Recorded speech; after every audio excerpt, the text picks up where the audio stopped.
Diabetes মানে সারা জীবন বয়ে চলা ক্ষত। এই রোগের কারণে সারা বিশ্বে প্রতি বছর মারা যান 10 লাখেরও বেশি মানুষ। স্বাস্থ্য অধিদপ্তরের মতে বাংলাদেশে প্রায় 2 কোটি মানুষ ডায়াবেটিসে আক্রান্ত। ডায়াবেটিস ও সুস্থতা প্রতিপাদ্যে আজ পালিত হচ্ছে বিশ্ব ডায়াবেটিস দিবস।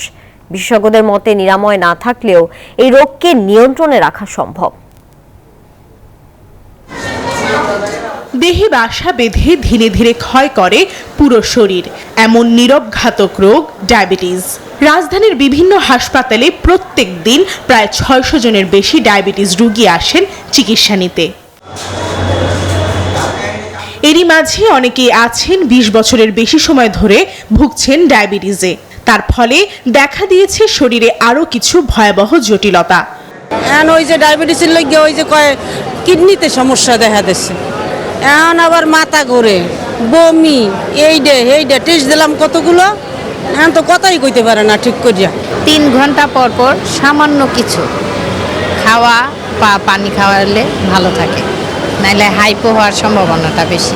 পেশাবের ব্যাগটা বেশি হয়, এরকম আবার অনেক সময় আপনার পানি পিপাসা বেশি লাগে, বিভিন্ন জনের ব্যথা করে, গিরুগরু ব্যথা করে, পা ব্যথা করে, পা ফুলে যায়।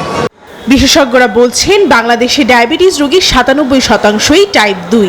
তবে খাদ্য অভ্যাস পরিবর্তন, শারীরিক চর্চা ও ওজন নিয়ন্ত্রণে রাখলে এই রোগ নিয়ন্ত্রণে রাখা সম্ভব। আমি এক্সারসাইজ করতে পারি, আমি কায়িক পরিশ্রম করতে পারি, আমি স্বাস্থ্যকর খাবার খেতে পারি, আমার ডায়াবেটিস, আমার প্রেশার আছে সেটাকে আমি কন্ট্রোল করতে পারি।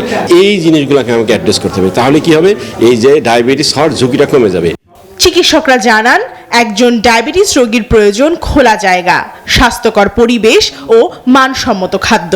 ব্যক্তিগত পর্যায়ে ডায়াবেটিস নিয়ে খুব বেশি করার নাই, কারণ একজন লোক হাঁটবে, রাস্তা তো সে করতে পারবে না। এমন একটা পরিবেশ তৈরি করতে হবে যে সকলে শারীরিক পরিশ্রম করতে বাধ্য এবং অস্বাস্থ্যকর খাদ্য বাজারে থাকবে না। ডায়াবেটিস বিশেষজ্ঞদের মতে ধীরগতির ঘাতক এই রোগ বয়ে আনতে পারে আরো অনেক ভয়াবহ রোগ। তাই সতর্ক থেকে জীবনযাত্রায় আনতে হবে পরিবর্তন। প্রমা চৌধুরী, নিউজ 24, ঢাকা।